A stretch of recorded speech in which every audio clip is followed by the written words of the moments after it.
a very good evening to you, and thank you for tuning into Terrace Talk here on Radio Kerry. On the evening, of course, we welcomed home our Kerry heroes back to the kingdom just there a while ago, back to Kearny, and we'll catch up with a bit of, I suppose we'll look back at some of the conversations we had about that as well.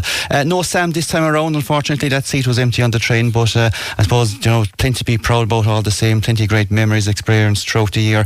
And I suppose it's a night to reflect on all that as well, I suppose all the positive sides as well. And we'll do that, of course, in the company of Dinny, Liam and John.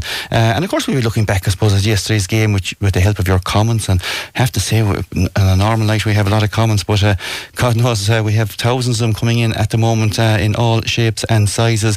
But to be very fair, the most of them are very favourable, as they should be on this evening as well.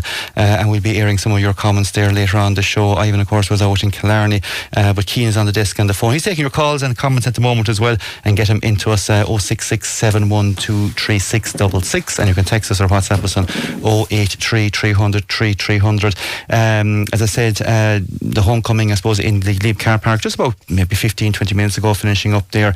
Patrick O'Sullivan, the county board chairman, saying to the huge crowd there that Kerry gave everything. He was very proud of them, and it was very hard to be here tonight. And I suppose that's a feeling echoed around the place. I mean, for a lot of Kerry fans, it was a very hard place to be this morning, waking up, having gone to Croke Park, or maybe actually watched it. And I suppose it's amazing too that that's the effect that it has on us as supporters.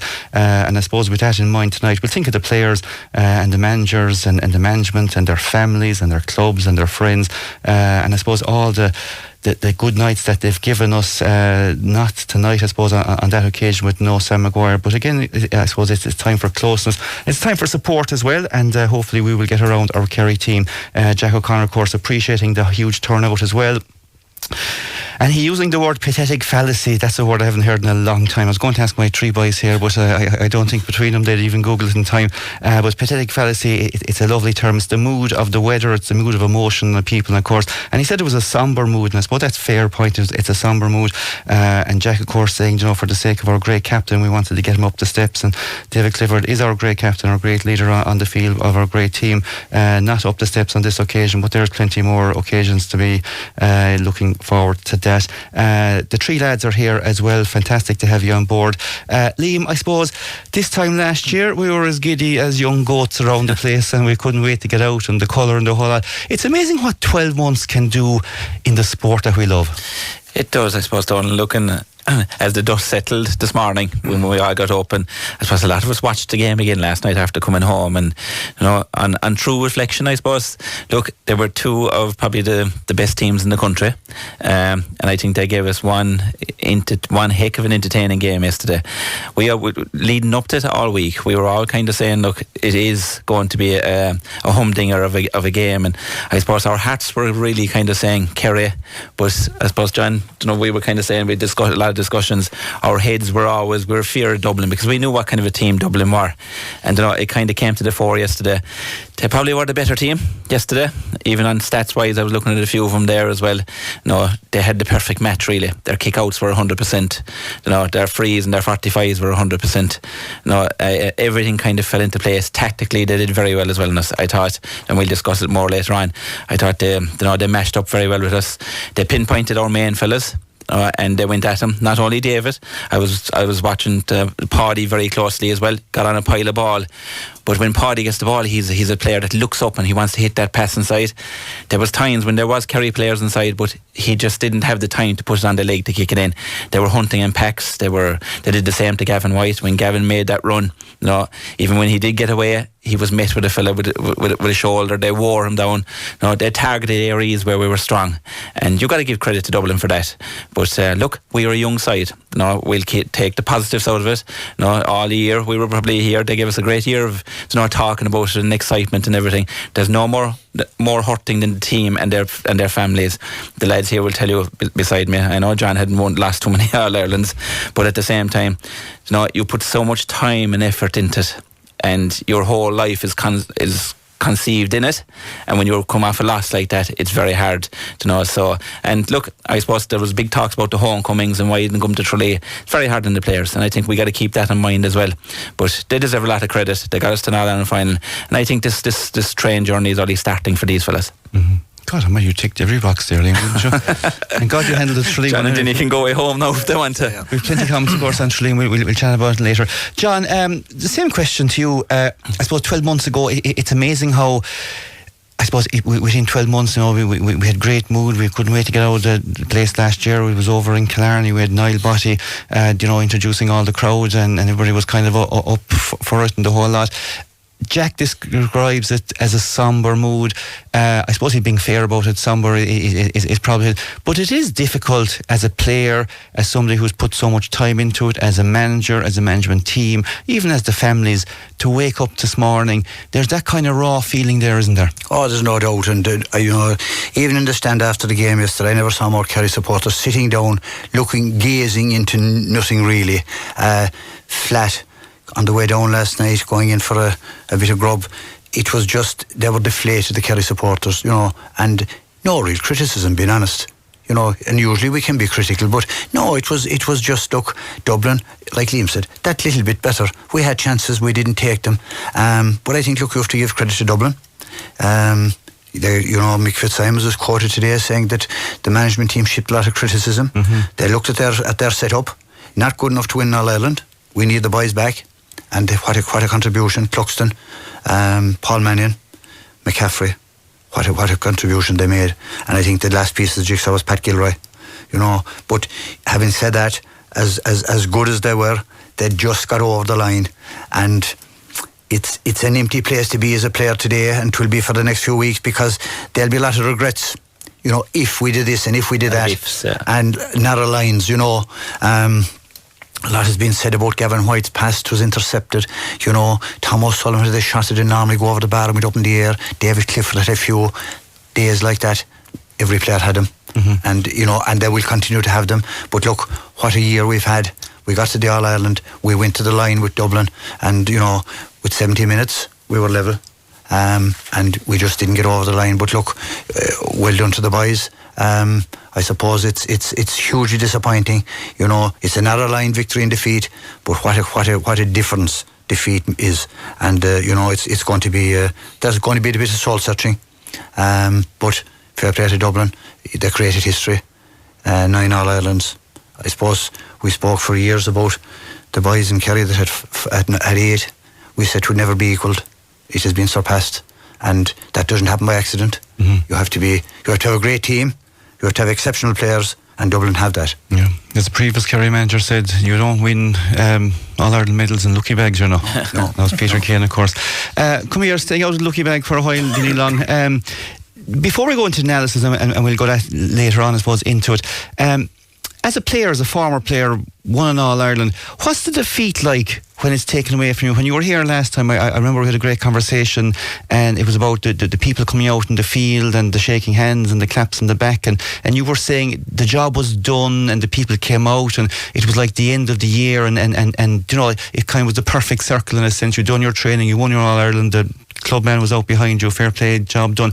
What's it like when it's taken away from you, Dinny? Sure, obviously huge disappointment. Like John was saying there, and Liam, you put in a huge effort. Like, even, today, the effort is absolutely unbelievable. And you're going either to Kearny or Killarney, wherever you're training, and there's, everything that's involved in it makes it it's not difficult, because if it was difficult, you wouldn't be enjoying it and playing it.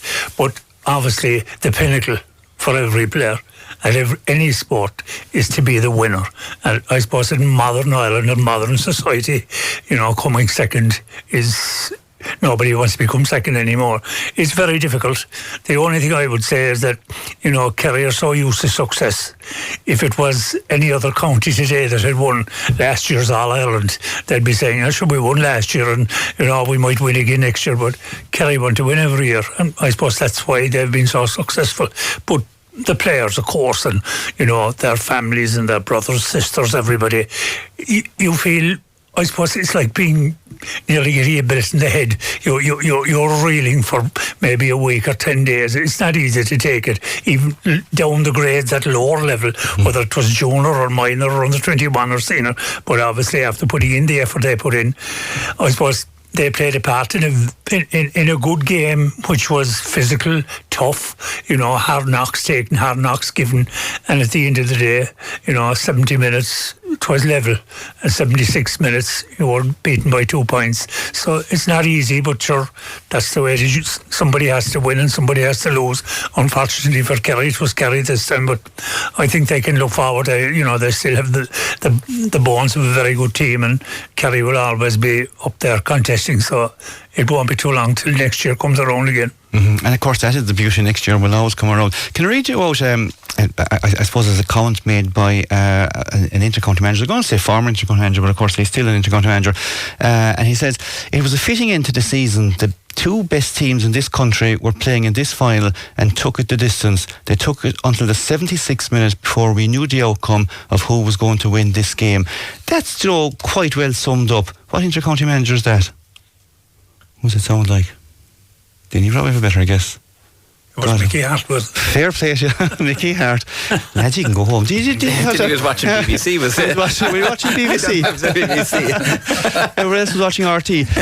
But that's a summation of, I suppose, probably one of the best managers of all time, if he's not, on that side of the line as well. And that's the margin of the game, Liam. The game was in, no matter how good both sides were and how much they battled away and how much they scored and how much they missed and the whole lot, it wasn't decided till the 76th minute. Exactly, like the great man Paddy said, a grain of rice tips the scale, and that was the way it looked from the word go. And I said it to Joe on air before the game. I said I just hope that it's not a mistake, because. I said it was two things. It was either going to mistake or a bit of genius that was going to win this game for either team. And unfortunately, I suppose we had the little mistake, and it really brought Dublin into it. But yeah, look, Mickey Hart there is not telling any lies. They're the two best teams in the country, and they're footballing teams. And that's why yesterday's game, even though it was physical and tough, it was a very entertaining game of football. Even though it was low scoring as games go, but like it was end-to-end stuff, and it was and the crowd, I suppose, the Dubs always bring something special to All-Ireland finals between the hill and the atmosphere. I thought, we were all there when they were marching around the field, the roar, that was just savage altogether. The hair be standing in the back of her neck, So yeah, it was one for the record books, and I think Dublin they were fitting winners in the end.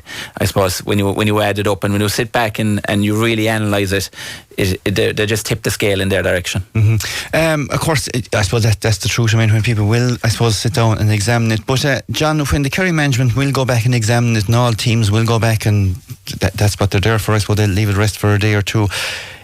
They will feel this was left behind, though, John, will they? Oh, there's no doubt about it. They'll be, like Jack said it during the week, and those of us that have been involved, you'll be listening to what managers say, and he said they'd have to improve from the semi-final performance to beat Dublin. Some people say this is Jack at it, but he wasn't. He was right. They had to improve because Dublin were going to bring that bit extra. And did we improve enough? But we were still in it. But to me, that was one incident in the game. We gave away possession and all that, but Micheál Budden's blocked down Basquel. That's right, yeah. Super block. Right at the end there, yeah. Tig Morley was in it. The ball spilled off the post by Rock, came back out, and Paul Mannion kicked the point. That to me summed it up. We didn't get those breaks, and you need to get those to win, no matter how good you are. We had a bit of luck last year. Yeah. We didn't get that break. We maybe got a break when Con Calton's shot came off the crossbar and stuff like that. But that when the game was in the melting pot, those little decisions. And just on that as well, when Clifford kicked our third point to go up 3 points, it was just before that, or just after that, we turned Davy Byrne over in the halfway, or you could say between the halfway line and the 45, where Shawnee Shea went down it, and he didn't pick it up. Right. And a minute later it was in the back of the net below. So it was only small things like that. Mm-hmm. Dinny, that's the game now, isn't it? Small margins define the games, really. I mean, back years ago, you could make 10 mistakes and you get away with it. But the way the game is played now, yesterday, Cluxton, he got all kick-outs out. Shane Ryan done remarkably well. Only 3 went astray. But the fact is that once anything goes astray, it's going to be a score. Yeah, well, you see, Donal, there's so much preparation now, and your backroom teams and analysing and looking for little weaknesses. The game is hugely professional. It's a professional sport now, and what you have now is that all teams are preparing to such a high level. Fitness, every whole thing is down to the last little bit. So when two good teams meet. Now, you can have a very good team and you can have a middle-of-the-road team, we'll say. When they meet, you know, you don't get what you get between Kerry and Dublin, because there's no doubt that were the two best teams in the country. But I think one thing maybe that when Kerry look back, that from the word go this year, McGrath Cup, National League, Championship, the qualifying rounds, Kerry were up and down. You know, they didn't hit the sweet spot, if you like, on a regular basis this year for whatever the reasons. Maybe it was a thing after last year's All-Ireland. And I always felt, and I had said it to a number of people, maybe Kerry made Derry look a little bit better than Derry were, because I didn't think Derry were as good as they looked against Kerry, looking back. And like, because the championship is so compact now that you can't improve that much in a 2-week period. So maybe, you know, Kerry went into a couple of games and they looked very good, and they looked not so good in more games. And maybe yesterday I didn't think Kerry really got to the real top pitch of the game. And as Liam said there, their better players were nullified to a great extent, obviously because of the quality of the opposition. Dublin weren't depending on maybe one fella to mark David Clifford or one fella to mark somebody else, or, you know, have a pull in the middle of the field. If you look at Dublin overall, they were powerfully strong, powerfully well motivated, and I suppose at the end of the day, the bench won it for Dublin. And obviously, you mentioned Cluxton, you mentioned the other two, McCaffrey and Paul Mannion, that came back. Like, the three of them made huge contributions, and Kerry didn't have that coming off or coming back in since last year. So absolutely. And it was something, of course, that was flagged, I suppose, on the lead up to it as well. Some comments coming in, loads of comments coming in. We'll get through as many as we can. I said, we'll start on all the huge good ones anyway. Thanks to all the Kerry players and subs for the great games we've had throughout the year. Great entertainment. You'll be back next year for sure. Proud of these players and proud to be from this glorious kingdom of Kerry. Hard luck, lads. Brilliant match. Paddy, you played your heart out. Your mum will be proud of you. You did us proud. We'll be back next year and we'll bring Sam home. Superb Kerry team, very proud of our boys, and we will be back. Hard luck to Kerry, congratulations to Dublin, absolutely must remember them as well tonight. Super game, well done Kerry, you did us very proud and you stayed the course until the 76th minute. And then the last one before we go for a break, I'm so devastated for this Kerry team. You have nothing to regret, that you were an unbelievably brave and honest and hard working effort, and you certainly could not have done any more, and we're exceptionally proud of you. And that we'll take our first break this evening. Talk on Radio Kerry. Now, heads up, you can be very proud. Not every county makes it to a senior All-Ireland final in the first place, and Kerry do it nearly every year, and you've won 38 titles, and that is coming from John in West Cork. Well, Jesus, we'll put that to the test now in a second, John. With a lot of West Cork people supporting Kerry at the weekend. What a game, very proud of our boys. Could have won it, a bit unlucky at the end, but we will be back. Great game, hard luck to our boys, but we are still heroes.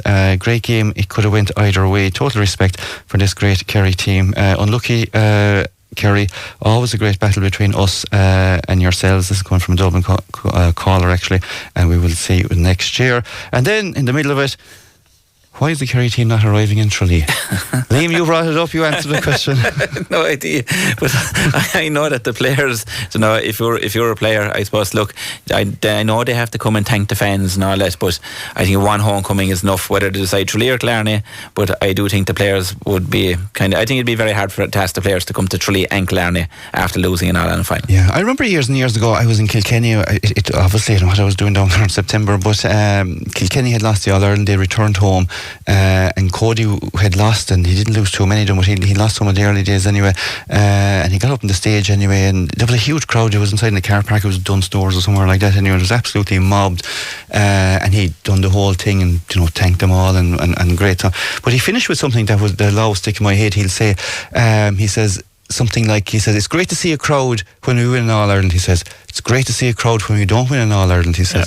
And I think he was more or less making the fact that, you know, while we have great fans best of them turn out on nights when the kind of players that need us. So fair play to all the people that turned up there to Clarence this evening to support the boys, and I'm sure they'll turn up in their local clubs as well, I suppose, over the next couple of weeks when the players go back there as well. Let's get on to the game itself, and we're going to kind of I suppose look at the game from an analytical point of view now, I suppose, more than anything else. And so we've done the nice bit. Let's make it a little bit harder. I was looking yesterday at Cluxton's kickouts, and to be fair to him, like they all went out the whole lot, but did we see a little bit too much off him, Liam? I mean, he got them all nailed. I mean, we didn't see much pressure on the easy ones, we'll say, in the front, and then for some reason they were able to get themselves from that first ball one basically on the 20-metre line into Fintan, and Fintan kind of walked through us on a couple of occasions. He scored 2 points there. There wasn't a glove laid on him. Yeah, look, Donal, there's a reason why they brought Cluxton back. You know, I was kind of laughing when he did come back and people were saying, you know, that it was a step backwards and all this. That was no step backwards. Dublin came with a mission. You know, they wanted to win this year's All-Ireland. They weren't thinking about next year's All-Ireland or the next 3 or 4 All-Irelands. They were winning this year's All-Ireland. And without Cluxton, I don't think they would have won yesterday. He controlled the game with his kick out. Pushing up, yeah, we said it before, and that we needed to push up if we wanted to control Dublin. But to be fair, he was so quick at putting the ball on the ground. I think some of the Kerry players weren't even in their positions by the time the ball was probably on the 45-yard line by him. But why is that? I mean, surely that's practiced over in Kearns. I mean, surely you'd think it should be in, yeah. But if you sit back now and watch the game, look, the ball wasn't even gone over the bar at times, and he was running out with the ball. So he was starting the game a lot quicker than I think we anticipated, and they were getting the breaks. But yeah, he got 100% from me. I don't know how many games have I sat here and gone through stats, like 100% on kickouts, the first time I've seen it anyway. And yeah, but you know, when he was hitting the boys, we were just wide open down the middle. Then, like Fintan, you made the remark there, Fintan ran down the middle twice. You know, there was no Kerry player to be seen, and but it all came from the kickouts.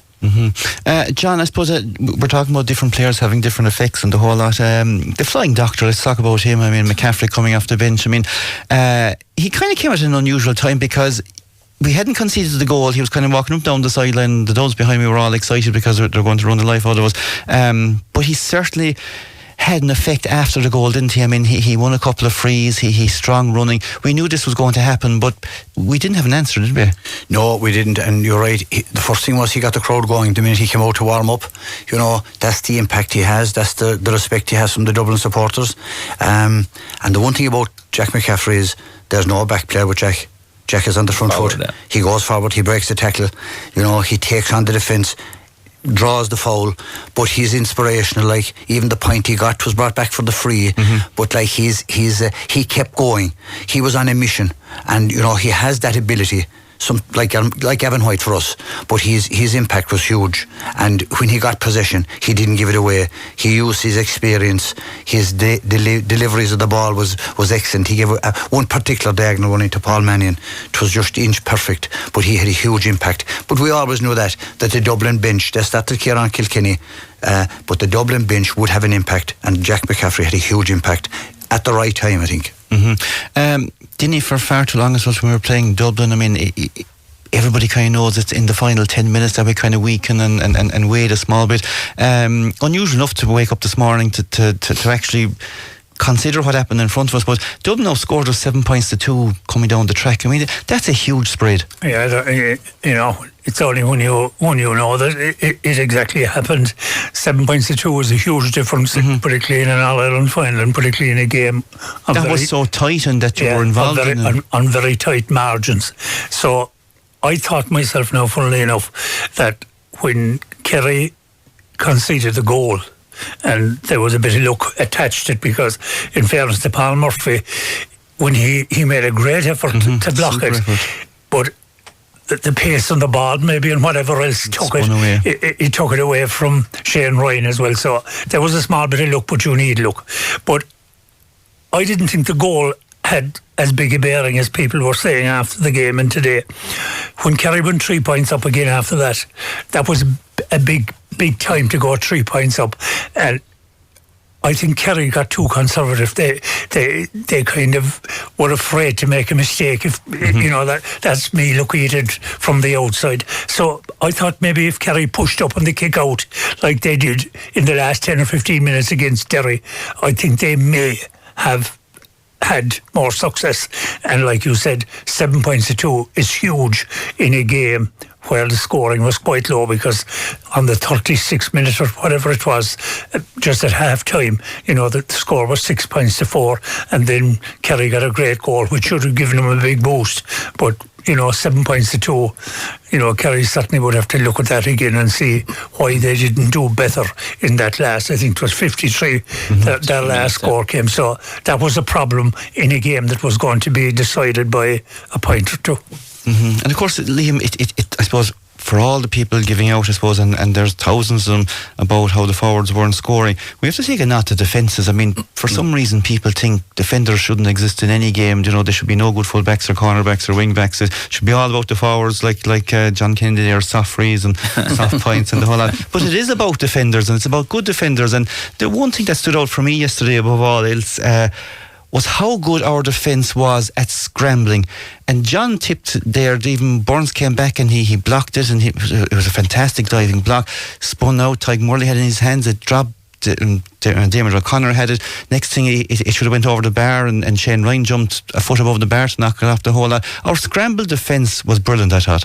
It was, yeah. And like you said, there was a lot of instances where it was. But I just thought that, I know you're on about but I just think Dublin had the more scoring impact from their forwards than what we had. Dara Moynihan, Steve. That conversion though, not creating chances, I think, to be fair, but they looked more dangerous. When Dublin got the ball yesterday, they looked way more dangerous than what we did. I just thought that we were kind of, and more, look, and it has been said, we were probably over-reliant on David a lot. And then when David didn't have his shooting boots on yesterday as good as every other time, I just thought we struggled. We were kind of looking for who were we going to pass the ball to. And I do think, I suppose, the big thing, and we haven't hit it yet, was we spoke during the week, is he going to start Stephen O'Brien? Is he not going to? Is he going to bring him on as an impact sub? Hindsight is great. I thought yesterday we could have done with Stephen coming off the bench with 20 minutes to go. When McCaffrey came on, it was the frees he won. It was just the cuteness. He ran at defences, he got his free, put the ball down, ball over the bar. When Stephen came on against Derry, he did that for us. He kicked his point, he got his couple of frees. We just didn't have that impact up front. And I think that's something that we'll have to look at, is our forward line. Because it's grand having athletes and stuff, but you need to be able to put the ball over the bar to score, and we can't be dependent on one or two fellas. I thought Paul Gainey had an excellent game yesterday, but Paul, and I thought it unlucky to be taken off, because he was the one guy that could maybe get you a free. And the way he was playing, he was running at fellas and he was dipping the shoulder, as they say.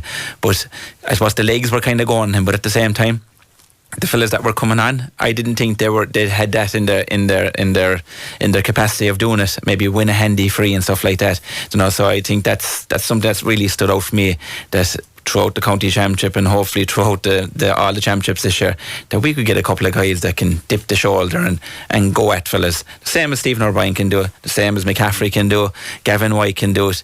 But I don't know, are we coaching it out of fellas here in Kerry? That's because young fellas, look, I was one of them myself. I would put the ball in the toe and I was able to go. You were Darren O'Sullivan, Palade was with me that time, all these guys. And I think they're the guys that we need to be looking at now again, that type of a player. But I suppose we're gone very conservative, and you used that word a couple of times. Yesterday I did think we were slow. We were hitting the wings with over and back, whereas Dublin ran down the middle of us. Finton ran down the middle of us. We didn't have any midfielder yesterday running down the middle at Dublin. So they're all small little things that really stood out for me. But Liam, just on that, you look at the Dublin 6 forwards that started. Yeah. If you were told before the game that Paddy Small wouldn't score in the first half, he got a goal in the second half. And Cormac Costello, Kieran Kilkenny, and Con Callan were held scoreless from play. Yeah. You'd say, how will Dublin win it? Mm-hmm. But they got 3 points from midfield. Yeah. Brian Finton and Howard got. And Manning kicked 5 points. And Manning kicked 5. And got man of the match. You would never think of that. You wouldn't think of it. So it was a difficult game to sum up. It was, yeah. But when those guys are held scoreless from play, you would say advantage Kerry. Yeah. God almighty, we start talking about defenders and you turn it into forwards. You're definitely forwards in it. So no word of thanks for the great defence and no word of thanks for the great scrambling. But to be fair, I thought they were outstanding. And it's difficult when you have a Dublin team of that calibre rolling through. And delighted John mentioned there about the performances. It was never going to be a situation that the defence could keep that up for the whole game. I mean, and as I said, against a team like Dublin. And against a team like Dublin. And Dublin took their chances, to be fair. Another man who took great chances, Dinny, suppose in the third quarter more than anything else, I suppose, was Paulie Clifford. When the game needed Kerry to get another forward on the ball, I suppose Stephen had done a lot in the first half. Paul Gainey, he created a amount of chances. David was on the ball a good bit.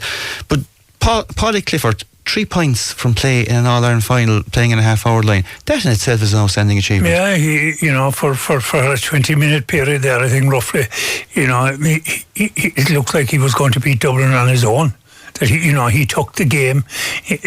Not alone did he take the game by winning ball and getting ball and carrying ball, but to be able to finish as well. Like he kicked 3 glorious points. And like I said, that it looked to me then that Kerry might kick on and apply more pressure. And to me that was a surprise that. That the bench, no criticism for the management, but management, that's what they're there for. That there should surely be some kind of a communication to say, look, we've played reasonably conservative for the last 55 minutes or whatever it is. Now we got to shoot on because this game is going to be decided by somebody taking the bull by the horns, like the old saying was. But unfortunately, Kerry didn't seem to do that. I don't know the reason. I think when they look back at and analyse the whole thing in a week's time or whenever they do, like John said, they'll see that, it was a game of so many small margins that a few more little things by a few players and maybe the sideline thrown in would certainly could have carried the day. But you must take your hands off to Dublin or your hat off to Dublin in the sense that when they pick a team and when they bring on players, all those players know exactly what they're doing. They can all win their own ball. And maybe the reason Kerry didn't kick on, that maybe they had a small bit of a doubt that they could concede more in their own defence. I don't know what the reason was, but I think looking back on it that Kerry should have gone after the kick out and gone after Dublin, especially when they went 3 points up.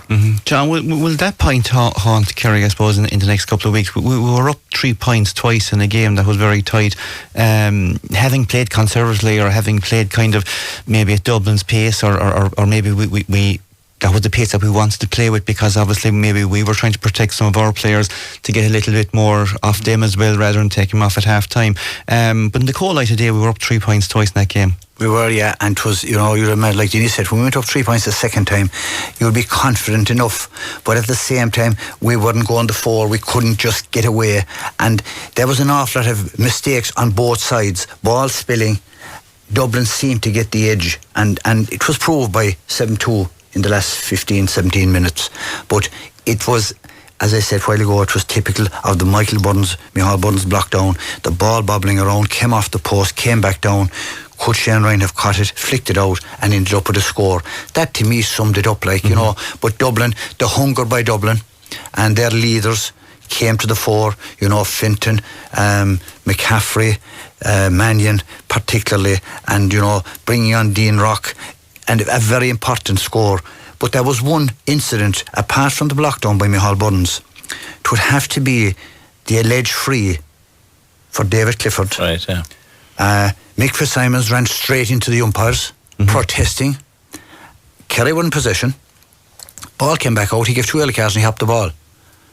And Dublin scored. Dublin got a point of it. Huge call. And I thought the referee had a great game. In the conditions, I thought he had a great game. He let it flow.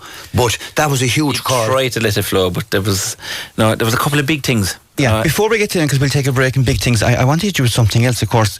The umpire was the man ultimately that made that call. I mean, and you were a famous umpire, and you were in Croke Park, and you were saying in loads of programmes that umpires have the ability to make loads of decisions, and they're not called on enough and all that. Yeah. Goff was very adamant that was a free to Kerry.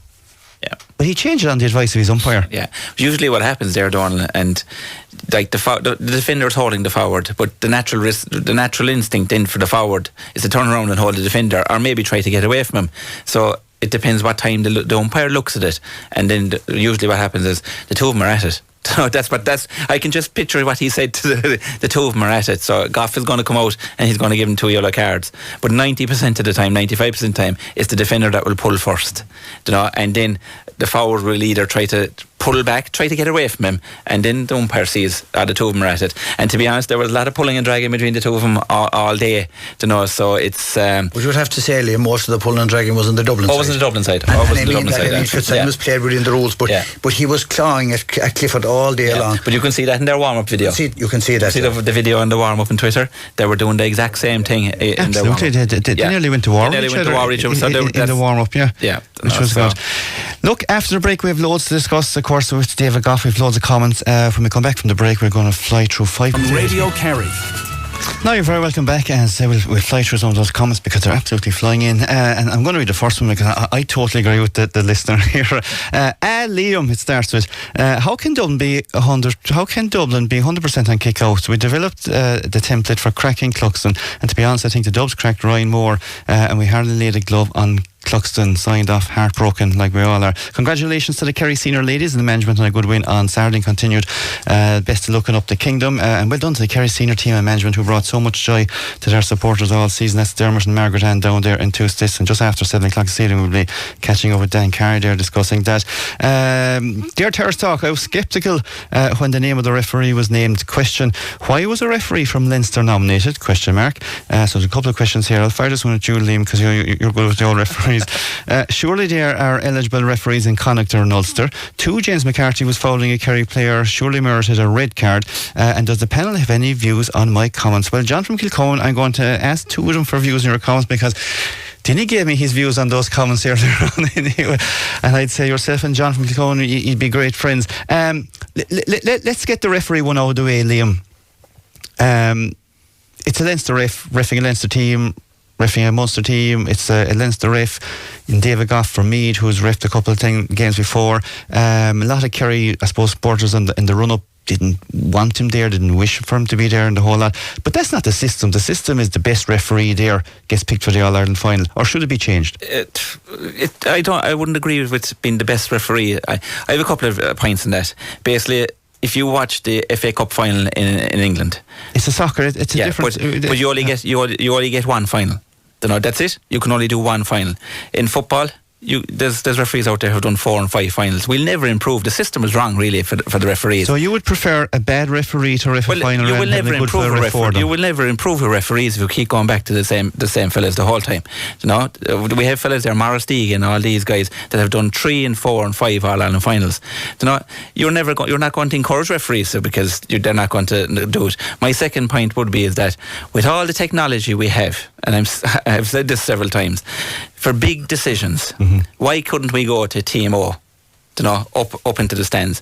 James McCarthy, the luckiest man ever to stay on the field in Croke Park yesterday. There was two tackles. The Graham Sullivan one was fairly dangerous because in rugby alone, a head tackle that high, no matter how much contact. Lee Gannon was the same on Shane Ryan. That was a black card all day for me. Was it as bad as it looked? I mean, to be fair, he played no ball. Shane Ryan done worse, would you not imagine, in the middle of the field to a Derry player in the game before? If it happened out the field, it's a black card, Donal, because he took Shane Ryan out of it. Shane Ryan took a Derry player out of it Shane Ryan had the ball. Shane Ryan had the ball in his hands that time. Shane had no ball in his hands this time.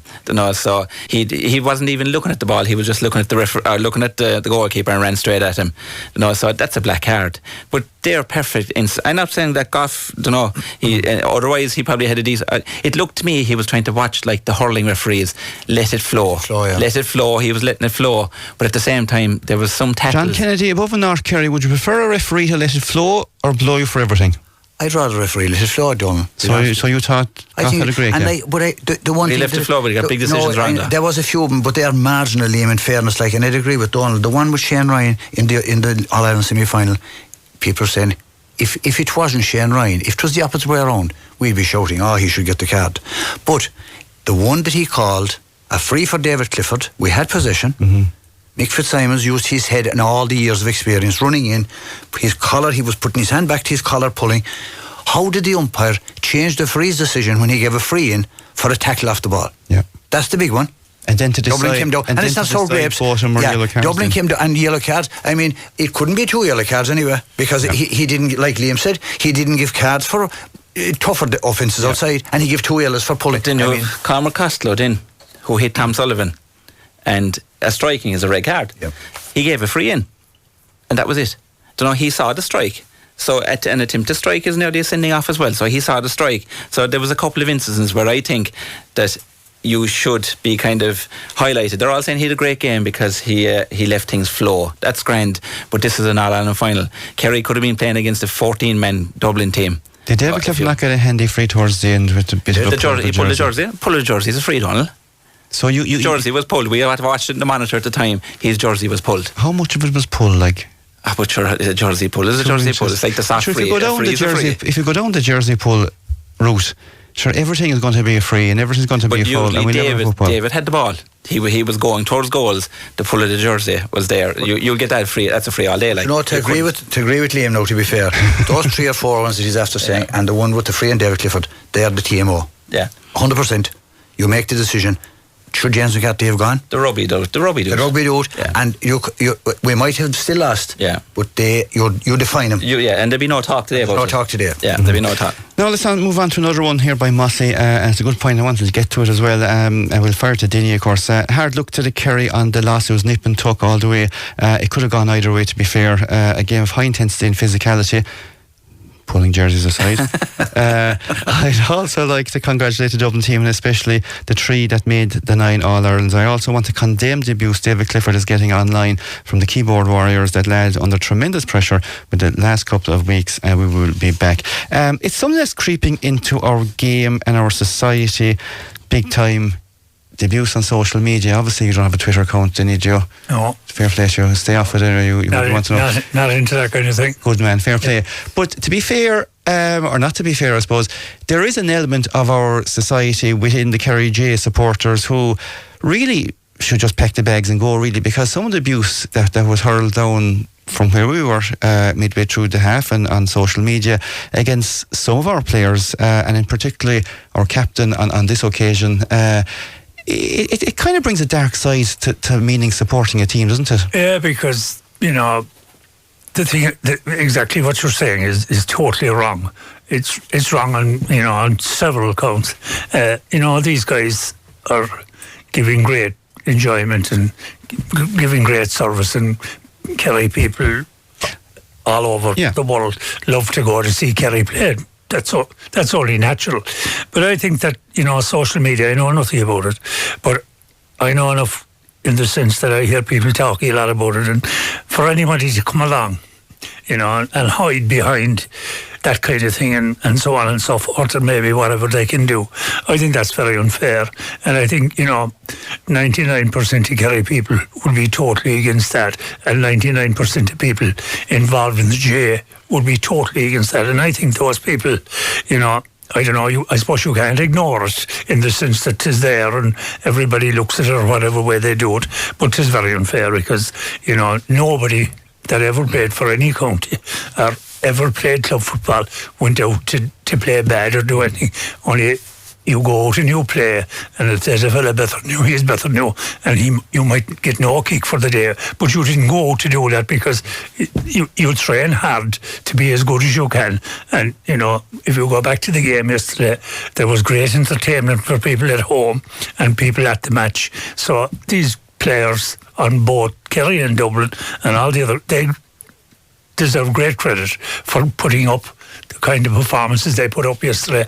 And Kerry lost. Of course, every one of them are down today, and there's no need for anyone coming in and adding to that disappointment because they're the most disappointed of all themselves. Mm-hmm. Liam, are you shocked at that? The abuse that David not the way the society has gone now, Donal, in the last couple of years. Look, they're not Kerry supporters. They're not football supporters. Anyone that does say things like that, we probably get enough of it on Twitter and everything. But look, no, it's not nice. But unfortunately, the way social media. David Clifford, and the reason that I'm going to stick with this for a while is that, look, I'd be very friendly with Dermot from my own part of the world back in South Kerry. They're huge J people who, I suppose, like every other family, have gone through their trials and tribulations over the years on the football field, on and off it. But they're huge ambassadors for the game. they literally brought us to an All-Ireland final, both brothers, in probably one of the most difficult years of their lives. It was only 3 months ago they buried their mother. And to have people quite openly coming out and saying, David Clifford should have been taken off the field, David Clifford didn't lead by example, David Clifford didn't do this. I mean, this is scandalous nonsense. It is, and you know what? We shouldn't even be giving them air time, because they don't deserve that kind of stuff, because anyone that says stuff like that, it should be just put aside and forget about them, because look, at the end of the day, anyone that writes anything about David Clifford like that knows nothing about sport, know nothing about what kind of a character the Cliffords are. Family, we know the families very well, and they're salt of the earth, you know. So I just take it with a pinch of salt, and that's why a lot of us, even though we do be on social media, but at the same time, and you can see why David Clifford isn't on social media, you know. So should you be hanging out with Stephen Kenny on social media and all these other fellas? And like I said to Philip after he said down the street, he said you'll probably be shouting to get rid of him in 2-3 weeks time. And I said, unfortunately, I know not much about soccer. You see that yesterday, John Kennedy hanging out with the Irish soccer manager. John, wouldn't stand in with a picture for me. Different league, like. But look, to add to that, I think, outside of David Clifford, no player Correct. at any level, any level deserves that. Correct. Because any of us that have been involved, from junior B in a club up to senior, you know, the effort that goes in. Look at what the Cliffords, we're just talking about every year, what they did this year in terrible, you know, unreal circumstances, what they did for the Kerry jersey, you know. But no player deserves that, because they go out there, no management team deserves it either. We've all stood on the sideline, things have gone well, but things have gone horribly bad for us. And I can tell you, you know, you're doing the best you can, like Dinny said, with what you have, and nobody deserves that. And I think it should be, you know, it's a terrible situation to be in, to see people criticising others behind, you know, hiding behind a banner as such. I think it's terrible. Can I throw something else on that fire now, seeing that we've gone this way, and I didn't plan to go this way, and we're all agreed that no player should have it, no manager should have it. We kind of tolerate referees having it, though. No, I wouldn't. You know, we're here. Even the Boeing yesterday, you know, terrible. No, because that man goes out. It's a split-second decision, and that's why we've been the hardest job of the lot. That's why we're on about, you know, Hawkeye for the scores, and then the TMO, because he's human. He's on his own, and there's 1,000 rules. Yeah. It's the one game that was the book is that he's not walking around with an and the rules keep changing. And the rules keep changing. Yeah, and they keep making it harder and harder for the referee. And yet, and we had this discussion, there's so many fellas on the sideline wired up, and there's so many fellas that are tugged out that we could make it a lot easier, but we don't seem to want to go down that road. Well, I was impressed with him yesterday because he didn't tolerate the Dublin doctor, the Dublin physio, and that was the Shane Ryan incident where Lee Gannon he knew Gannon wasn't injured. Like, he knew Gannon wasn't injured, and he wasn't having it, and I thought he was quite brave with that. Donal was at the match. We gifted him a goal. We were too slow getting the ball from defence to attack and over the field top to our forwards, and then they were marked, and that's Francis O'Callaghan was at the match yesterday. The silence was unreal from Kerry supporters walking out. Never seen Kerry people so quiet, but next year the noise will come back again. That's header. Kerry were too slow in getting the ball into the forward line. We allowed Dublin too much time to compose themselves, and we should have sped up the play, and call her that, John, of course. And then the final one before we go on break, Terrace Talk. I brought a match programme yesterday for my son going into the game. The price was €8. It was a crazy price. On page 11 the programme outlined David Goff as referee. Also outlines umpires Dean Goff, Eugene Goff, Stephen Goff, Terry Goff. Are they all related? Who decides on referees and umpires for the, and can county boards reject their proposed officials? Well, as far as I know, referee has their own set of umpires, and usually they are brothers and sisters and cousins and uncles and aunts and the whole lot, so there's no real rule broken there. And I suppose to answer the question, if Liam Brosnan was refereeing in the All-Ireland final, I presume you... And there's a thing out there then as well, that the referee gets big money. The referee, believe it or not, the referee will get €40 for that game yesterday. He'll get his hotel expenses and everything, but he'll get €40 for refereeing that game. And he'll get an all in the middle, but that's all he'll get. So you would wonder then why fellas want to pick up refereeing. Why would he do it? To do 212 games in the morning and he'd be out of sight. Super. Highlights, great analysis this evening as always. All respect to Dublin, was a great team. One thing I wonder about this Kerry team though is how this year we played 11 games against Division 1 and 2 teams. We lost 6 and won only 5. Does this mean that we were poor this year, or does it mean that we won an All-Ireland by chance last year? And how did we get a 1 point from play from numbers 1 to 12 yesterday. That's Kieran in Cremon. It's not a great return, John, from play, isn't it? From basically every line bar, full forward line, 1 point from play. Yeah, it says a lot about Dublin as well, Donal. You know, the intensity, the work rate. We did it to Dublin, I said it a few minutes ago, we did it to the Dublin forwards, so that'll tell you the huge intensity that was brought in, the man marking, the hitting, and like Liam alluded to it, and the physicality of it. But like, you know, you won't win without having at least 5 or 6 scoring. And we didn't have that yesterday. Absolutely. Final comment. Will your panel discuss the referee? I think we've ploughed on that one at the moment. I was delighted that when I heard that David Goff was the referee, I thought that he's one of the best in Ireland, but I was disappointed with his game yesterday. And that ends that. Anyway, now after the break, we will catch up with Dan Kearny for 10 or 15 minutes to discuss the ladies' win. And we'll keep the boys on board because we basically have another 300,000 or 400,000 comments to come in and people want to find out a little bit more about John and Stephen Kenny, and we never know, we might ask Dinny Long, did he meet any famous soccer managers in his career as well? Surely he met some Cork City fellas or something that played a bit of soccer, but for now we'll go straight to break and news. Now the Kerry senior ladies defeated Mayo in the All-Ireland semi-final on Saturday as they headed back to, I suppose, Croke Park for another bite at the cherry to see can they get that All-Ireland back. Since 1993 it seems to be a long wait, but we're getting closer, I'd imagine. We're certainly knocking the doors to our second final in 2 years. Dan Kearny joins us on the line. Dan, thanks for joining us this evening. Lift the mood of the county, will you please, because we're going through a small bit on the, as Jack O'Connor said, the sombre mood at the moment. But this is something super to be looking forward to in 2 weeks' time. Kerry Ladies returning to Croke Park once again for an All-Ireland senior final.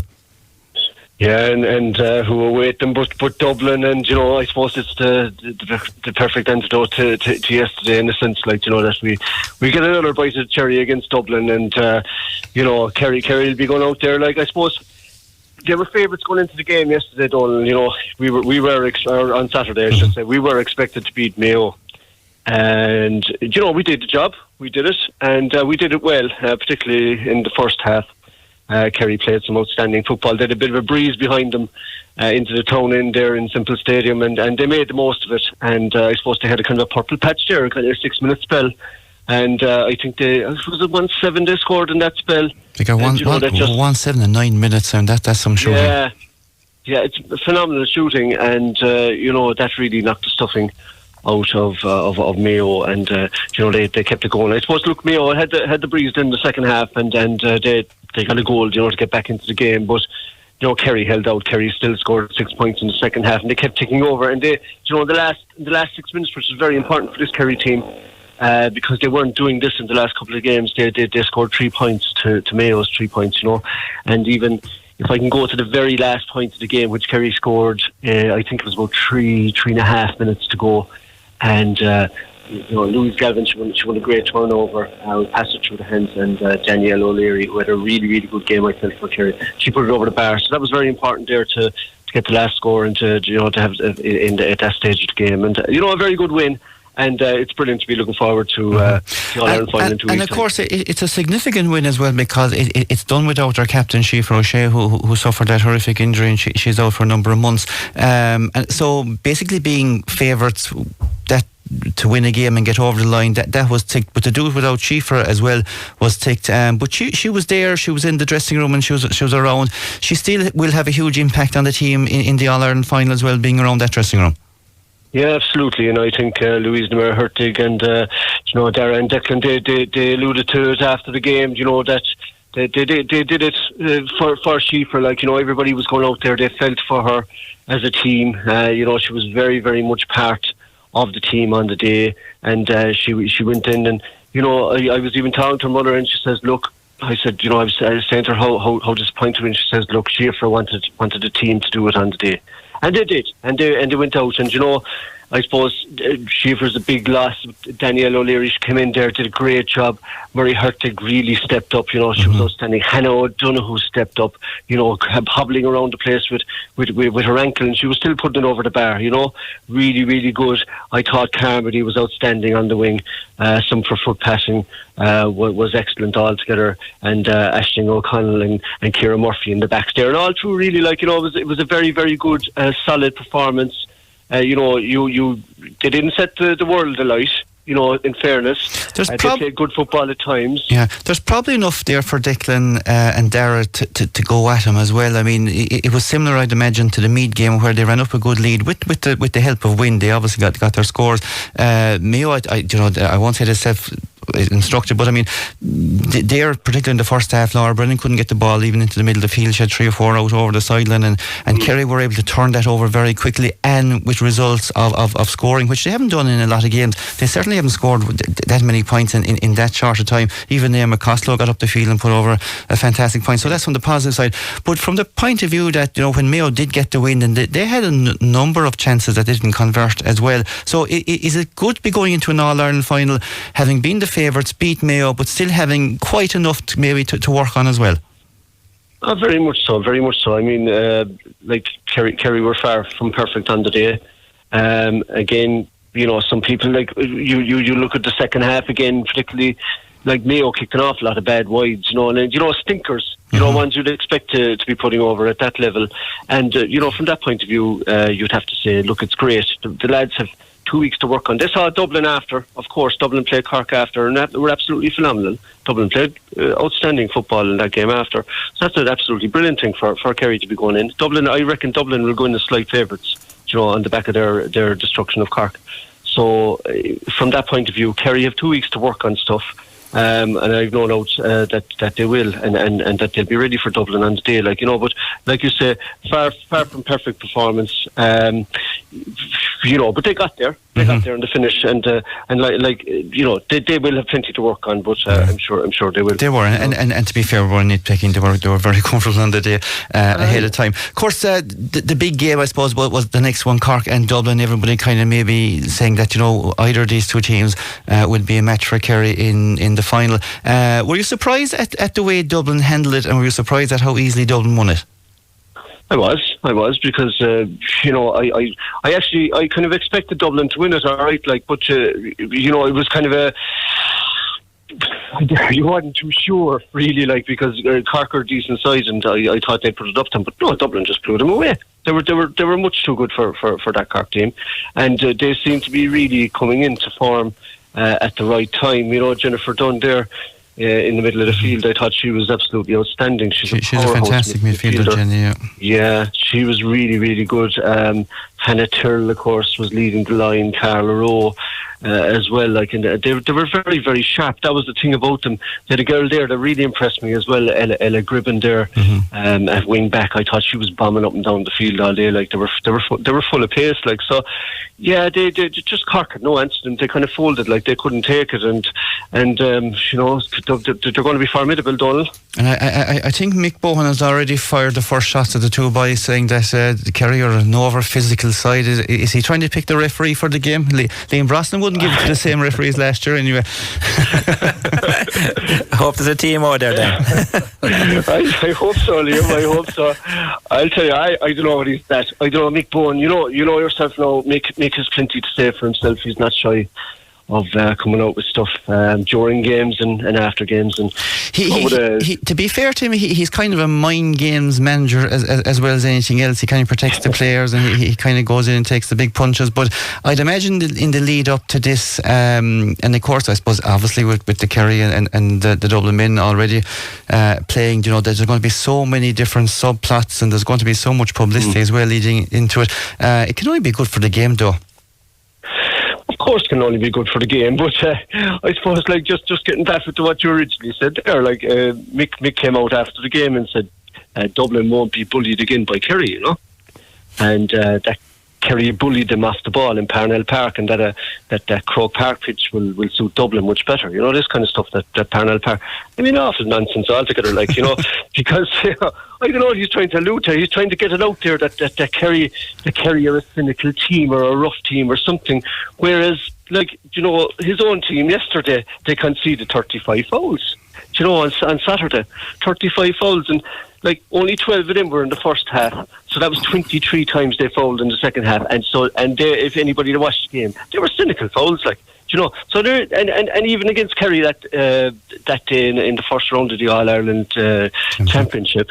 Magda Byrne, like I'd say she could have had 3 yellow cards, and they got away with it. So I really don't know what Mick is doing. I think he's just trying to stir the pot early, get that out there, about Kerry being pretty awful nonsense altogether, But look, it builds it up nicely, though. Even at this early stage now, for there's going to be a lot of talking done in the next couple of weeks, going forward. But he's talking through his hat, as we say. It's all good for the game anyway. That's the most important thing. Listen, Dan, thanks very much. And of course, we'll be checking in with the Kerry ladies, I suppose next week, obviously, because the finals in 2 weeks' time. And we wish them the very best of luck. And of course, it was fantastic to see Louise Mary-Hurtig after the game there in Semple Stadium signing all those autographs, much akin to David Clifford, I'd imagine. Say hello to Sean Toomey out there in Chicago as well. I see he listens to Terrace Talk the odd time. He probably a big Liam Brosnan fan, I'd imagine.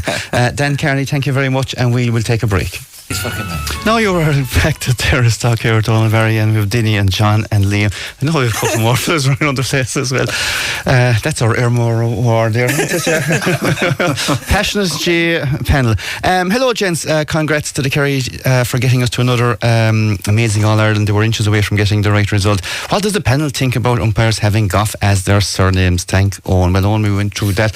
We hopefully think they're all family members and there's no rule or law against it in the world, and it happens. West Kerry caller, though, raising something maybe that we can discuss. Kerry struggled in the midfield, John, and had a fantastic player on the bench, and Barry Dan O'Sullivan. It was disappointing not to see him come on. Barry Dan, if you were the midfielder substitute and you saw a couple more fellas come on before you, you'd be disappointed at least, wouldn't you? Yeah, it was surprising, Donald, to say the least, being honest with you, because he was one of the players that did quite well during the league, and another man was Donal O'Sullivan. I felt that they were two players that could add something to it, but obviously Jack is the man that has picked his teams on what happens in training, how guys are going at a particular time. But maybe I thought yesterday it was a day with that physicality around the place. Barry Dan is a big boy, you could put him on the verge of the square and move David Clifford out as another option. But look, obviously they didn't do it and they didn't go with it. And Tim Moynihan is flying some other big Barry Dan home from Australia. I heard this morning on the radio, Liam. That's right, yeah. There's big news. I think Tim is going to break it, I think, shortly himself. He tipped that Mark O'Connor's going home next year. Wouldn't that be a nice one to have that? My God almighty, if he came home. I think Tim is the agent or something. I think so, yeah. He's the agent. He claim he'll be anyway. He'll be money in that. Hi lads, in relation to Liam's comment, there you go Liam, have your own fan club, about having a fella to drop the shoulder. We had one of them on the bench yesterday, and his name was Donal O'Sullivan. Not a gosh and caller. We haven't seen much of Donal O'Sullivan since the league, Liam. Not since the league, and getting back to your Barry Dan, we're not privy to what's going on in training, but when we're looking for guys, and I keep saying it, a guy that Killian came on yesterday, and it was great to see Killian back. I'd say he was first kick he did over the bar. So these are guys that we need. And I think Donal is in that kind of a capacity as well. So it's unusual we haven't seen him throughout the championship. I love the line that we're not privy to that, because I met a great Brosnan J family walking down to town. They were spending €5 or something inside in Kearny last day. The Guyanese, you might know them, and they said to say to John Kennedy that whenever he comes up with a question he doesn't know, he always says, well, we're not inside it training at all and we don't know what's happening and we don't see. So good evening to the Guyanese out there in Brosnan, and thanks for keeping John in his place. From Derek Clune, hello Terrace Talk. The problem for Kerry yesterday and going forward is surprisingly a lack of enough scoring forwards. 2 of the starting forwards failed to score, and only one of the subs that came on scored a point. Kerry will have to get more scoring forwards to win All Irelands. Forwards win All Irelands, didn't you? Oh, definitely, yeah. And like in the modern game, did Dublin have 8 scorers and Kerry had 5 or something like that? I think kind of a strange thing as well about the game yesterday was that you just said there that there was no scorer from Kerry between 1 and 12. That's a big handicap in the modern game. You're expecting to get 2 or 3 points from your double midfield, your number 8 and 9, and maybe a couple of your backs coming up and kicking a score. Now, Tom Sullivan and Gavin White and Diarmuid O'Connor were doing that in earlier matches, but just goes to show that yesterday's game moved up another notch, and you have to try to move up to that notch and get into them positions. I think that had a bearing in the game, and as we said earlier, Fenton went down the middle and kicked 2 rakers of points roughly 40 yards out. So they're killer blows to to a team in a tight game. So Kerry lacked that, and obviously something the management will be looking at going forward, because only having 5 scorers in the modern game is probably not enough. Absolutely, you need a greater spread, of course. Hi, Dinny is dead on when he said we went 3 up after the goal. We should have pushed on. Instead, we decided to hold the ball in the middle of the field, and when we did attack, we sent it into the corners, unlike Dublin, who went straight down the middle. There you go, then you're getting your own fan club. We also left Cluxton do what he liked in the kick-outs, and they weren't all rushed. We were robbed of a 45 in the second half, which went out off a Dublin player, and the right near umpire waved it wide. Poor umpires coming in for a bit of stick tonight, both of them. Listowel caller, 3 points, and nice bullet points as well. First point, James McCarthy's tackle was on the border. A different referee would have given a red card. Yeah, we discussed that earlier. Liam was going to give red cards for pulling jerseys. That's what he's going to get if he get punched, the fella. Kerry played well, but at times the passing was poor, especially in our lateral sense. John, that is something that the game is coming into. We see fellas now passing lateral balls, but the quality of the balls aren't great. They're kind of just kicked across, whereas when we go more direct, there's more ball goes in, even though yesterday there was a ball played into Paul Ganey on 2 occasions, actually, one from Paddy Clifford and one from Tom Sum that skidded off the surface. But the lateral ball tends to be a bit lazy looking. It does, and tis ponderous. You're holding possession, it's keeping it, and like sometimes we were struggling to get to the pass, even though we were in control and we had possession. And like I think maybe the odd ball in, we're not giving away possession, but you'd look at the goal before half time. Wasn't the greatest ball in by Dara Moynihan. It was way out to the sideline. David Clifford won it and manufactured the goal for Paul Ganey. So when you get it into the danger zone, now obviously you can't be kicking it into man that's double or triple marked, but look, there is a balance. But I think a lot of that stuff, we weren't taking the ball running, we were taking it static a lot of the time yesterday.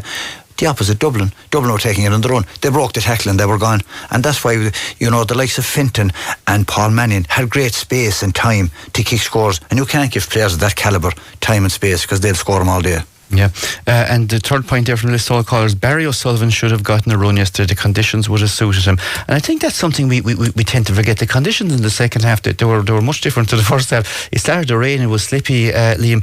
So maybe something like Barry O'Sullivan, those conditions. Yeah, and I can decide at half time maybe Shawnee Shea go for a twin tower kind of thing, and Shawnee and David inside the full forward line and start kicking a few balls into him. Yeah, I suppose it reminds us of 2015 really. It was Kieran Donaghy that time, in the rain, but conditions are bad, and I think a few of our passes yesterday that hit the ground, it made things very difficult, alright, and but I suppose Barry Dan, that is a big question, and Donal O'Sullivan, that has been asked by a lot of Kerry supporters, what happened to him since the league. Well, we won't have the answer this evening for you anyway, but I'll find out. He's going to training, I think. Hi, Donal. Very disappointing to lose such a tight game, but they've given us great joy over the last couple of years and will again the next few years. And that's from Charles Charles out there. You never walk alone. Is he Barry Longford or SD? Barry Longford. Oh God, great supporter of Terrace, talking fairness. He's on the other side of the wall, though, is he? Barry Longford, Charles. We'll have to put Barry Longford in the future and keep you over the wall. Earlier this evening, if you didn't hear live on Radio Kerry, we carried the homecoming, and a lot of comments for people who missed it, because they were actually quite early and on time, and maybe even ahead of time, to hear a few words from Jack O'Connor, and thanks to Keane, who went fishing there a while ago. We have this, and if we throw on our headphones, we listen to what Jack O'Connor said to the people of Kearny and Kerry. We really appreciate the huge turnout this evening in the conditions. It's a bit when I was learning English long ago, there was a phrase called pathetic fallacy, where the mood of the evening is captured by the weather. So the sombre mood, I suppose, is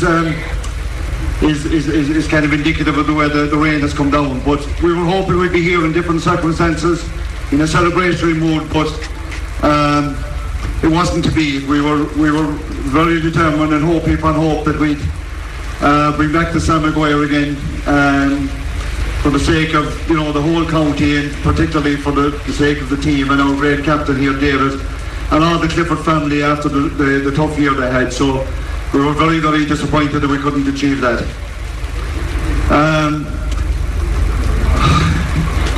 The other man I'd like to mention this evening is Dr. Croak's man, who unfortunately couldn't be with us the weekend, Tony Brosnan. We're thinking of you, Tony. He's in hospital at the moment. basically in operation, so we're thinking of you, Tony.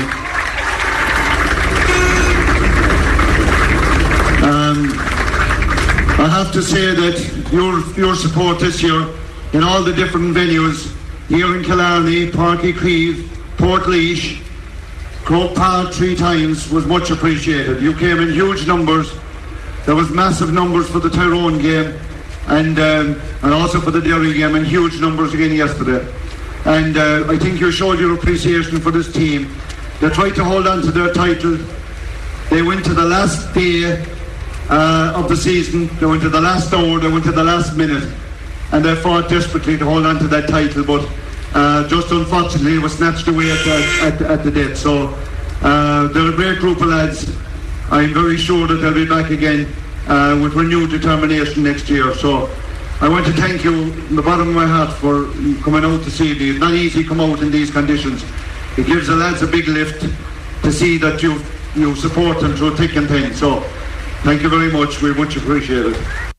There you go, Jack O'Connor saying a few words. I suppose at the homecoming, a sombre mood, pathetic fallacy, yeah, absolutely.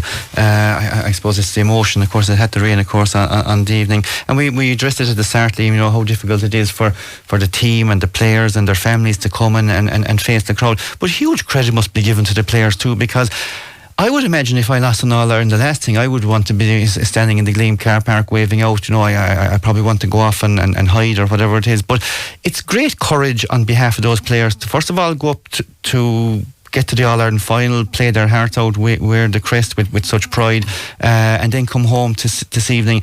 And I suppose for a lot of people who didn't get to Croke Park, kids and parents and grandparents, and of course a lot of people in the crowd are probably family members as well, and neighbours and the whole lot. But it's a difficult thing to do, I would imagine. It is a very difficult thing to do. I'll always remember 98 above after Kildare beating us in the dressing rooms. And the first feeling I had was, do I have to go through all this again to come back to this point? And these boys are going to be the same. They're really going to be hurt, and their families and their friends and it's a difficult time for them. But look, they're going to be back with their clubs in another 2-3 weeks' time again. They're not short, actually 2 weeks. They're going to be back, and they won't be, as they say, when you fall off the horse, the best way to get is just get back up again. And I think, look, we're a great footballing county, fantastic supporters, real genuine supporters will know the effort that's been put in. And I think, look, these guys are going to be applauded. And like I said earlier, they're a young team. We will be back, and no doubt about it. These guys will win Sams in the years to come again. So even though we're down now, I think we have a bright future ahead of us. Dinny, a question that I'll have to ask my father-in-law, but I'll just run it off you first, being a Cork man. Is this a bad result for Cork? Kerry not winning the All-Ireland. We're coming free, Dinny, next year again. We're coming free, Dinny. I would say it is Donal, simply because if I know Kerry, they'll probably be back training next week or the week after. So, somebody that was living near us up in Racecourse Lawn, he came from outside of Kerry, and Kerry had won the All-Ireland when he came to Tralee, and he went down to the homecoming and all that. And the next place, about 10 days later, he was in Banff for a bit of a run himself. And he saw 7 or 8 of the Kerry team running. So he said to himself, "Oh, Jesus, this is what this is all about." Like celebrations are all over and done with.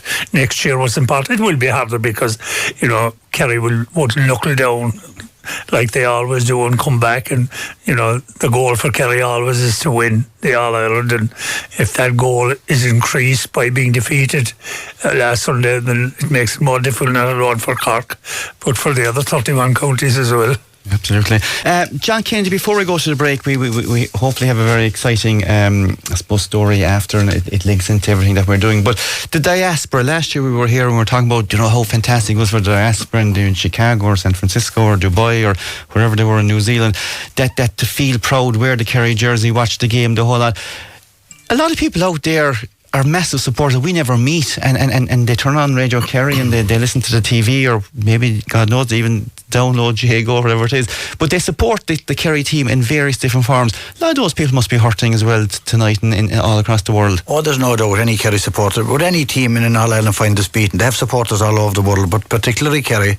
And I suppose it didn't really kind of register with me until a few trips we were on, and you would meet these people and the admiration they have for every guy that wears the jersey and for everybody involved, and the satisfaction they get, the banter, and it's the preparation, going in at all hours of the morning if you're in New York or San Francisco to see the game, the breakfast and all that goes with it, and the pride in wearing the jersey going in. It was actually prevalent over there before it was common here, that they wore the Kerry jersey with pride or wore the club jersey, and they'll be really disappointed because they're Kerry people through and through. A lot of them came over for the game, as indeed they do from all counties, but huge disappointment. I have an aunt myself who was in London. It was like a death in the family, Kerry not winning, but like Dinny said, next week and next year is coming again, and that's what keeps the show going. Fair play. Well, look, after the break, we're going to be remembering Sister Vanny Buckley, who passed away recently.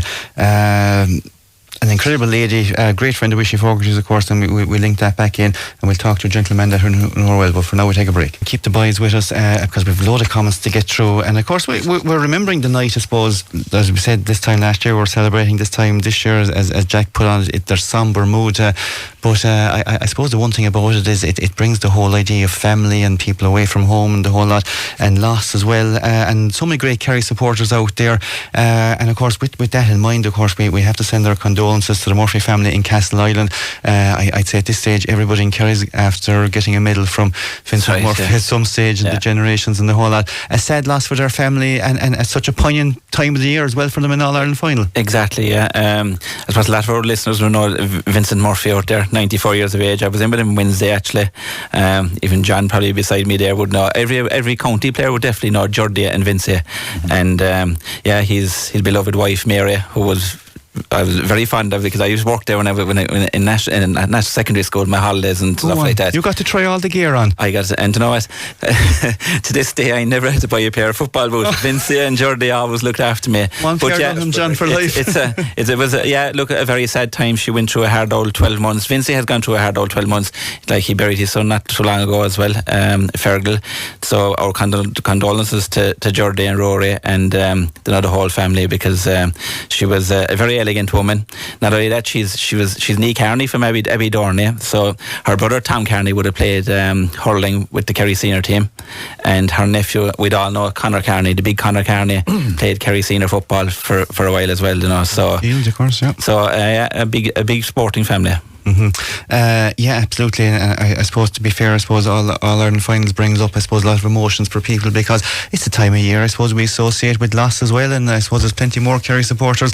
And I suppose, John, it's poignant as well going to Croke Park. I suppose it's a beginning of a tradition when you bring your kid, but you kind of remember the people that brought you as well, your uncle or your father or your next door neighbour, and it kind of brings the whole circle of life thing back again. Whether you win or lose, that's irrelevant, but the whole tradition of supporting your club, getting your tickets, giving out about where you got your tickets, swapping your tickets, maybe going up to Croke Park, buying the gear, buying a hat, whatever it is. It's a lovely tradition, but it's a very family tradition too. Oh, no doubt, it's a huge family tradition, and as you say, it's emotional, because you remember people that were with you the last time, or maybe down the years, going to the matches. Fierce excitement around SD when the tickets were given out this week. A few families who I won't mention, little girls going up for their first All-Ireland. What a huge day, win or lose, it doesn't matter. Tradition. But that's tradition. You're starting off again and you're getting it going. Boys and girls going up and seeing their idols, and the match day and the parade and all that goes with it. Huge. And I'd just like to take the opportunity of passing on the condolences to the Murphy family. Happened to be in there a few weeks ago, and Vince, a mine of information, huge knowledge. Did you get free boots? No free boots for Jack. He probably gave him something though. and Jordi as well, and we pass on our condolences. A great family and a great sporting family. Yeah, and of course Jordi featured in that fantastic Kerry Group video, as well, the real fan. Now, another real fan that sadly no longer is Sister Vanny Buckley from Clonmacon, up around your part of the world. And in 2011, Sister Vanny was kind of discovered by Wishy Fogarty. She's in the letter to him, and I'll quote a little bit of the letter, because she's a nun basically, and she was over in I suppose she's in America with forever and a lifetime, but she kept in contact, writing letters, and it's amazing how people wrote letters and remember. But in 2011 she wrote a letter to Wishy, and she said, "I shared my father's love of music, dancing, singing and partying, especially in his love of Gaelic football and the Kerry team. I kept his letter that he sent to me in 1946 when I believe we played and defeated Roscommon. At that time I was in a convent and we were not allowed to listen to the radio, so I read it and reread it. My dad's report of the game game. Players who played: Paul Russell, Paddy Kennedy, Paddy Baughan, Brosnan. The neighbours who crowded to our kitchen while younger generations had to listen to through the window. And then she says, if my diminishing and ageing memories lead me astray, ask Wishy Fogarty, because he can give you a detail, because he could prove me right or wrong, and Wishy certainly would love that. But I got a snippet of a letter from 1946, and two things about this. I mean, it's one of keeping in contact, and I suppose it's about keeping the tradition alive as well. And this is a passage from her letter. Now about Kerry's victory. The Kerry halfbacks broke up Roscommon half hours, especially Bill Casey against Murray, this great Roscommon forward. Joe Cahan, Kerry's fullback, was in great form, and also Dan O'Keefe in goal. He brought off some wonderful saves. He is now the possessor of 6 All-Ireland medals. They are now top dogs in 16 All-Ireland wins, beating Dublin by 1. Gus Crimmins, sub, came on near the finish and turned the scales with a long point. Then came the goal. They drove man and ball back into the net. The closing minute of the game was most exciting, and it was a case of blocking the ball at each side. Kerry had the better of the staying power. They are noted to be great in the closing stages, and you can imagine the excitement of onlookers, and it was a record crowd for listers, I think. Isn't that a wonderful letter to be written in 1946, 1 year after the war, and sent to America? And of course, I'm delighted to have on the line now Pat Unaki. Pat, of course, a Galway man. We'll talk about that maybe in a second as well. But we're talking about Sister Vanny Buckley, and she would have come in around to your notice over there in San Francisco as well, Pat. Yeah, absolutely. Well, Sister, just to give you a backdrop, Sister Vianney was born in December 1925, and she passed away 2 weeks ago at the grand old age of 98 years. She joined the Presentation Sisters, together with 3 of her sisters, 4 sisters from the one family. She joined the Presentation Sisters. As you said, they were from Clonmackin, and forgive me if I'm not pronouncing that correctly. But she often told me her 2 great loves were her love of God and her love of Kerry, particularly Kerry football. She was in Sacramento. She was teaching in Sacramento in 1961, and she used to have to travel whenever Kerry won the All-Ireland, which was often. A 4-hour round-trip journey to Terrace Lodge in San Francisco to listen to it on the radio long before the live telecast. So in the past 20 years, I had the great honour of picking her up every morning of the All-Ireland and bringing her to Fiddler's Green in Millbrae, where she would watch Kerry usually win. And when it would be time to go home after the game, I'd encourage her to come home. No, she wouldn't come home with me. She'd rather stay with the other Kerry people in the bar and celebrate their victory. So she was a wonderful woman. Yeah, fantastic. And of course that story is so relatable. I mean, Sister Vanny obviously on the Kerry connection, but there's so many Irish people that support their own counties and the whole lot. And of course you get to see it as well, because you've been in San Francisco for quite a while as well, I heard. Yeah, I arrived there in 1984, so I'm there quite a while. And of course sorry, go ahead. And of course, you're well involved, obviously, in the GS, so you know how crucial it is and how important it is to be part of that community and the extended community as well, Pat. That kind of gives people that identity to look at home and look through the lens of being a Kerry supporter, or a Galway supporter, or a Cork supporter. Yeah, it doesn't matter what part of Ireland you're from. The GA provides a vital link to home. They provide a critical and social and economical safety net, really, for our immigrants. And as an immigrant, there's this constant emotional pulling and dragging of where you are and where you came from. You know, in other words, the place beneath your feet is not necessarily the place that's in your heart. Mm-hmm. But what sustains us is our connection and our involvement in the GAA. It unites us, it sustains us, and it defines us, making, I suppose, the place beneath our feet that bit more palatable. Absolutely. And of course you're a Galway man, and the team of 98 were in Croke Park yesterday. A lot of people giving out that they should have been on at half time and not maybe before the game started in the rain, but that was a fantastic team of 98, wasn't it? Oh, the fantastic team. They were our heroes, really. You know, Joyce, Meehan, Donlan, all tremendous players, and we had them. You know, we won 2 All-Irelands that time. Unfortunately, we haven't won any since, but hopefully that day will come too, just like Kerry's day will come again. And by the way, my commiserations to all Kerry people on their loss yesterday. It was a tremendous performance by both teams. Mm-hmm.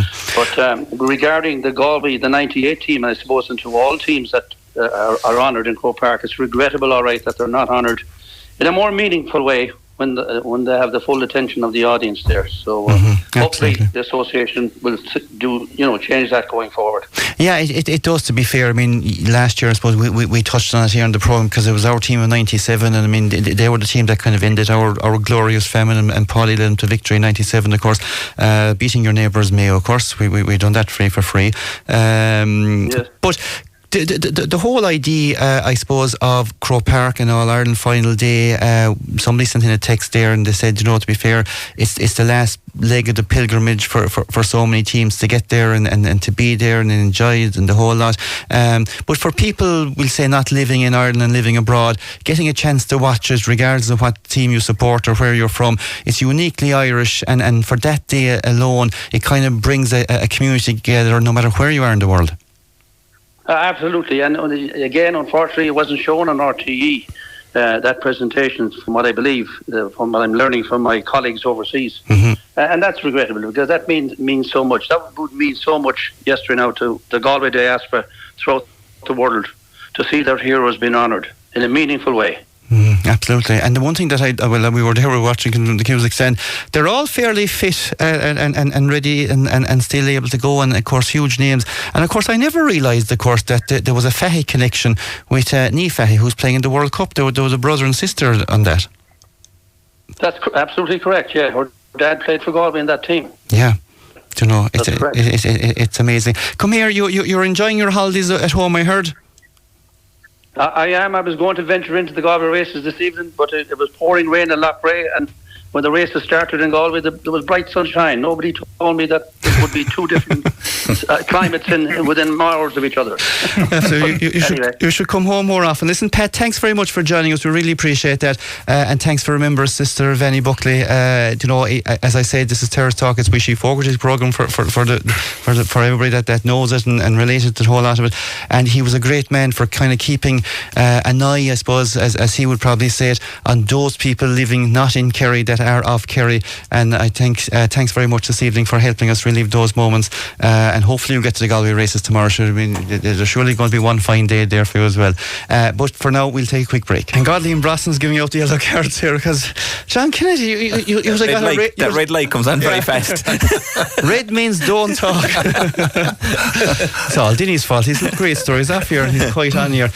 Listen, of course we're wrapping up the show. I suppose we'll be another couple of minutes. Let's go through for my brother Gus was home from Boston for the game, arriving on Saturday at 6 a.m. and leaving at 1 p.m. today.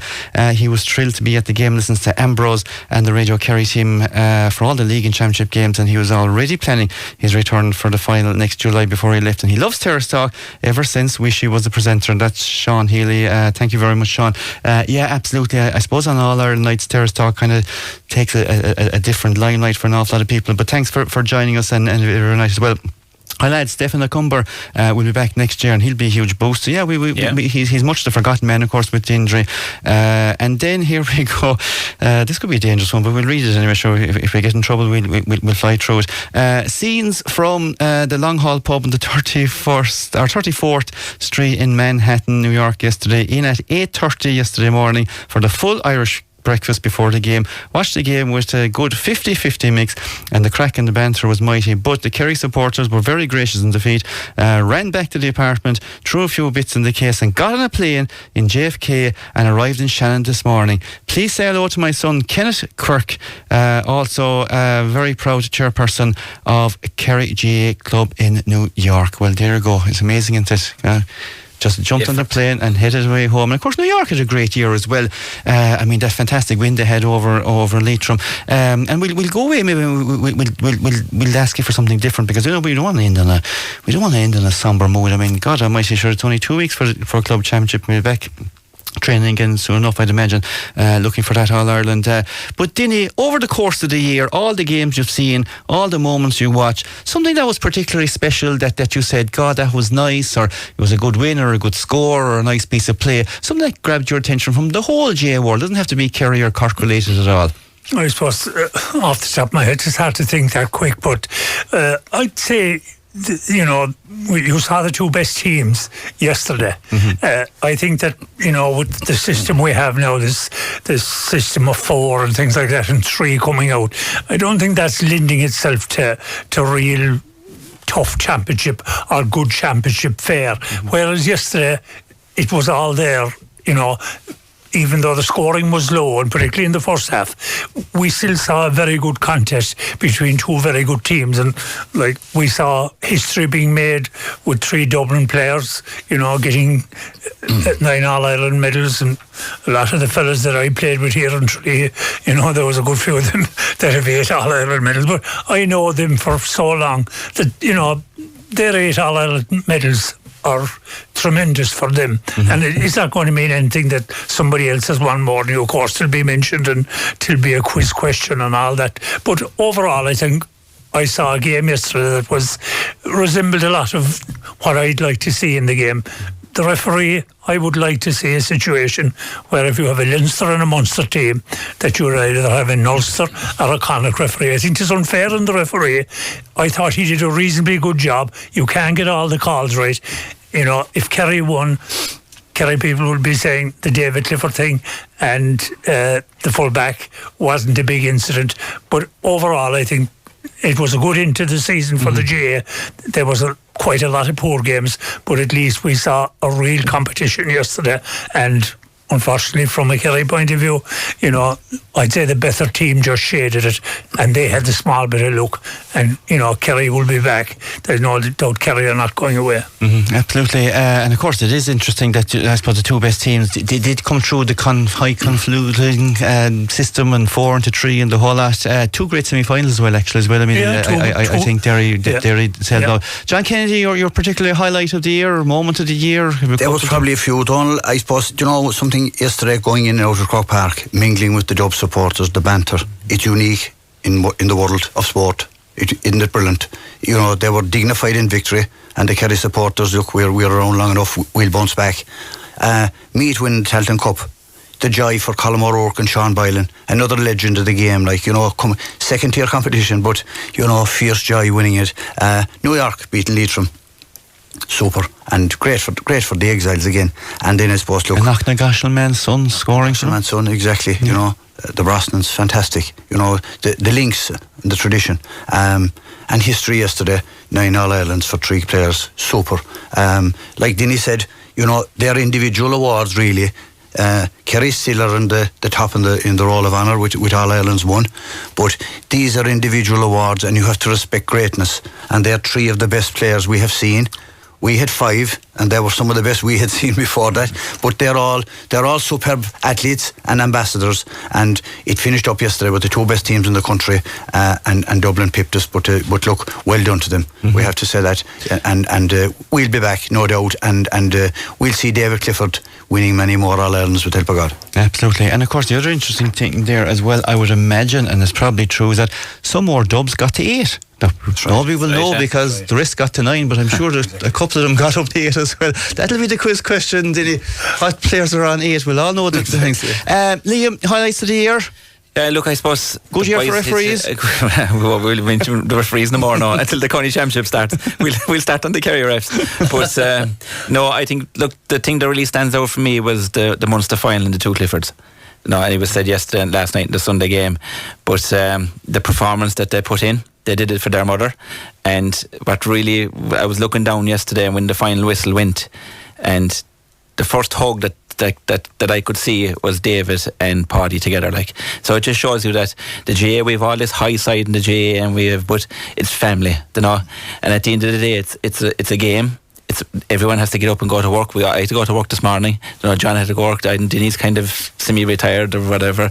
But everyone has to get up and do life goes on. That's what I'm saying.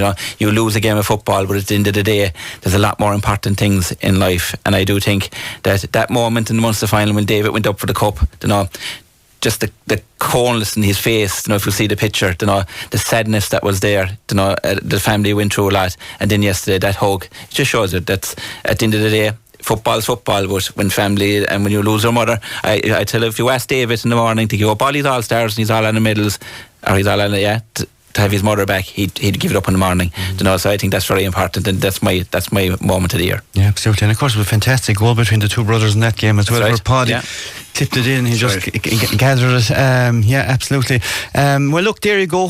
No Sam in the county for the next 12 months, and maybe we're all feeling a little bit sad, I suppose, about ourselves. But tonight, I really hope that you can take a little time to spare thought, I suppose, for all those on the team, the panel, the management, and I suppose even all those family members and friends who have witnessed firsthand, I suppose, what goes into getting to an All-Ireland. First of all, I think, I suppose, on Sunday we finish up just short, like we've done many times before.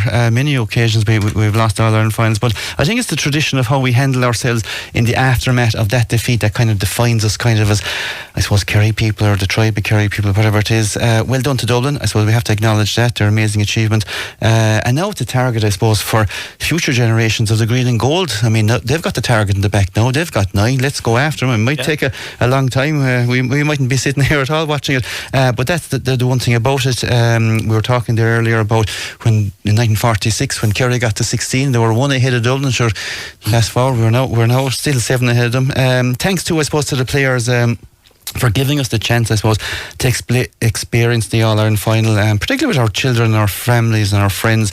I can remember going to the All-Ireland finals with my dad, and I suppose yesterday I was able to take my son, and look, those memories are priceless, and they don't come around too often. And I suppose, to be fair, we were talking to Pat there as well from Galway, we kind of take it for granted we'll be in the final next year and we'll be there again. We are, you know, we lost, we'll be back again. Can you imagine being from another county and you got to one, and you might never again be back? It might be 46 years or 50 years. My youngest is 10, she's a bit too All-Ireland already at 10 years of age. Isn't it absolutely fabulous? So maybe over the course of the next few days, give the players a bit of space, if that's something I'd want to say this evening. Let them sink in the result. Don't be running after them for selfies and autographs. Just say well done and walk on. Well done and walk on, yeah, absolutely. Because look, I mean, if we woke up this morning, we were all hurting. God, we were hurting last night. We were inside the Barack Obama's. You're going to love this story. Went to Barack Obama's last night. Ger got the chicken curry and got the diesels. You got the salad. I got the salad and straight out the door. Upstairs we went anyway, and it was like a morgue. 100 Kerry people, nobody talking. Only one Cork man, Ger Sheehan. Hello, if you're listening this evening, hands up. And Ger's a great Cork supporter. You know, he's wee on the way up, but he was ye on the way home. Like all good Cork supporters. But I mean, his kids will be fantastic Kerry players as well. So look, that's the enjoyment they've given us over the course of the year, and I think we should never lose that as well. Finally, Liam, I have to ask you, did Stephen Kenny give you an autograph? No, but he's asked me, will I do a bit of stats for the next game? But I don't know, I might be busy. Yeah, they're not going too well. The Irish ladies' job, I hear, might be coming up now, so myself and Kennedy might have a go at that. We're talking to Vera, all right. Imagine you've been negotiating your contracts. John Kennedy, we've a minute left. We have another team in an All-Ireland final, the Kerry Ladies. It's back-to-back All-Ireland finals. It's Dublin again. That excitement and buzz is going to stay in the county for another year. It's brilliant, and look, a great performance Saturday. You know, I watched it on television, a great Kerry support there. The girls play super stuff, you know, and the two lads are doing a great job along with our management team.